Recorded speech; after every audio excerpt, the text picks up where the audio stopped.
Crown medieval India का ये तीसरा वीडियो है और आज हम जिस वंश के बारे में या डायनेस्टी के बारे में बात कर रहे हैं उस डायनेस्टी का नाम है राष्ट्रकूट डायनेस्टी। राष्ट्रकूट वंश का संस्थापक जो था वो दंती दुर्गा था।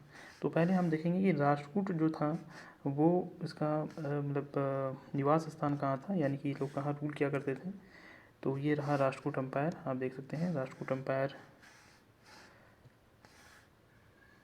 9th सेंचुरी, ठीक है, 9th सेंचुरी एडी, ठीक है, एडी जो है में इसका कह सकते हैं ये पीक पे गया था। ये कर्नाटक से होते हुए देख सकते हैं कन्नौज तक के लिए लड़ाई करते हैं और कई सारे कांड के। ये मानखेड़ जो है देख सकते हैं, मानखेड़ जो लिखा गया ये इसकी राजधानी हुआ करती थी, जो कि इसे अभी तो महाराष्ट्र में है ये, और फिर बाद में इन्होंने चेंज भी किया था, जो कि आगे हम देखेंगे। और प्लस में यहाँ जो एक देखने को मिलती है एलोरा केव्स, एलोरा केव्स में भी इन्होंने कई सारे मंदिर बनाए थे, तो इसके बारे में भी हम लोग देखेंगे। तो राष्ट्रकूट के बारे में आप जान गए कि इसका एरिया क्या था, रीजन क्या था। तो रीजन देख सकते हैं पूरा कर्नाटक, यहाँ आपका कह सकते हैं महाराष्ट्र। तो ये रीजन में पहले शुरू में इन लोगों का इन्फ्लुएंस यहाँ पे था। फिर धीरे धीरे कन्नौज के जीतने के लिए इन्होंने कई सारे अभियान चलाए, कभी लड़ते थे, कभी कभी जीतते थे, कभी हारते थे, और इस तरह से इनका अभियान चलता है। देखते हैं इनके बारे में क्या लिखा गया है क्राउन के अंदर। तो राजपूत राजाओं के बारे में क्राउन के अंदर देख सकते हैं कि इसके संस्थापक जो थे वो दंती दुर्ग थे। कई बार ये क्वेश्चन आ चुका है कई सारे एग्जाम्पल में कि राष्ट्रकूट के संस्थापक कौन थे, तो दंती दुर्ग थे, जिसने सोलापुर के पास मानखेत या मालखेड़, ठीक है, दो अलग अलग नाम है, मानखेत भी है मालखेड़ भी है, वो अपनी राजधानी बनाया। तो राजधानी इसकी क्या थी, मानखेत। इसके बाद इस वंश में सबसे कह सकते हैं कि महान जो शासक हुए उनका नाम था ध्रुव, और जिसने कन्नौज पर अधिकार करने के लिए त्रिपक्षीय संघर्ष का हिस्सा लिया। तो जैसे कि आपको पहले ही बताए हैं पहले के दो वीडियो में कि 3 वंशों के या 3 किंगडम के बीच में लड़ाई चल रहा था। एक जो आपका था वो था पाल नरेश, जिसके बारे में हम लोग पहला वीडियो में देखा, और दूसरा जो था वो प्रतिहार था, और तीसरा जो था वो राष्ट्रकूट था। तो इन तीनों के बारे में लड़ाई हो रहा था, और इसमें से कन्नौज पर अधिकार करने के लिए त्रिपक्षीय संघर्ष किया, और ध्रुव जो है इसमें इस संघर्ष को करते हैं, इस लड़ाई को लड़ते हैं। आगे हम लोग देखते हैं, ये इनका मैप है ताकि आप थोड़ा आइडिया लगा सकें कि इनका रीजन क्या था। राष्ट्रकूट का रीजन आप देख सकते हैं, यहाँ पे सारा कुछ है। 9 एडी के बाद है ये, 9 एडी में इसका जो रेन था ये काफ़ी दूर तक जो है फैला हुआ था। आगे हम लोग देखते हैं इनके महत्वपूर्ण राजाओं के बारे में। जैसे महत्वपूर्ण एक राजा प्रसिद्ध शासक हुए अमोघवर्ष, ठीक है, अमोघवर्ष याद रखना है। कई महत्वपूर्ण इससे क्वेश्चन पूछते हैं कि अमोघवर्ष किस वंश से संबंधित है, तो याद रखना है राजपूत से। ये प्रसिद्ध राजा थे और जिसने 64 वर्ष तक राज किया, ठीक है, राज किया, यहाँ राजा लिखा है लेकिन राज किया, 64 ईयर्स तक जो है उन्होंने राज किया। फिर हम लोग देखेंगे कि यहाँ पे वह जैन मतावलंबी थे, ठीक है, जैन धर्म को मानने वाले थे, जैन धर्म को मानने वाले थे कौन, अमोघवर्ष। तथा कविराज मार्ग नामक कन्नड़ ग्रंथ लिखा, जो कि ये मैंने पहले भी बताया था कि इनका जो अगर कहा जाए कि ये किस स्टेट से बिलोंग करते थे, ये राजवंश, ये कह सकते हैं कि ये किंगडम, तो याद रखना है कर्नाटक से, ठीक है, कर्नाटक से, क्योंकि कर्नाटक ही इनका मेन कह सकते हैं कि वो जगह था जहाँ पे ये लोग रूल किया करते थे। तो वहाँ के ही राजा थे, और आपको पता ही होगा कि चंद्रगुप्त मौर्य भी जो है जैन धर्म कर्नाटक में ही जाके बेंगलोर के पास जाके जो है वहाँ पर ही उन्होंने अपना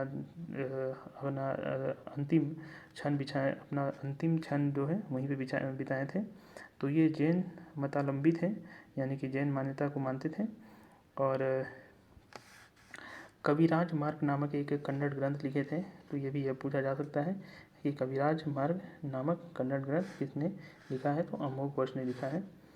अगला जो राजा हुए वो है इंद्र एवं बल्लव राज, अन्य प्रसिद्ध शासक थे, ठीक है, इनके बारे में कोई ज़्यादा नहीं है, लेकिन इनका एक महत्वपूर्ण राजा जो हुए उनका नाम था कृष्णद्वितीय, ठीक है, कृष्ण 3, कृष्ण 3 इसे कह सकते हैं।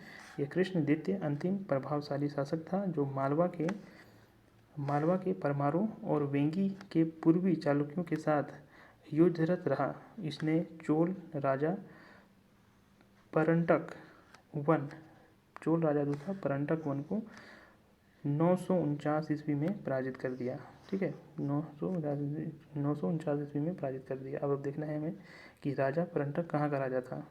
तो हम लोग देखेंगे कि राजा परंटक जो था, आप देख सकते हैं यहाँ पे, अगर मैं यहाँ दिखाऊँ आपको, तो ये एरिया तो कहाँ तक था, ये राष्ट्रकूटों के अंदर था। लेकिन कुछ एरिया जो था, जैसे ये एरिया, यहाँ पे चोल साम्राज्य का रूल हुआ करता था।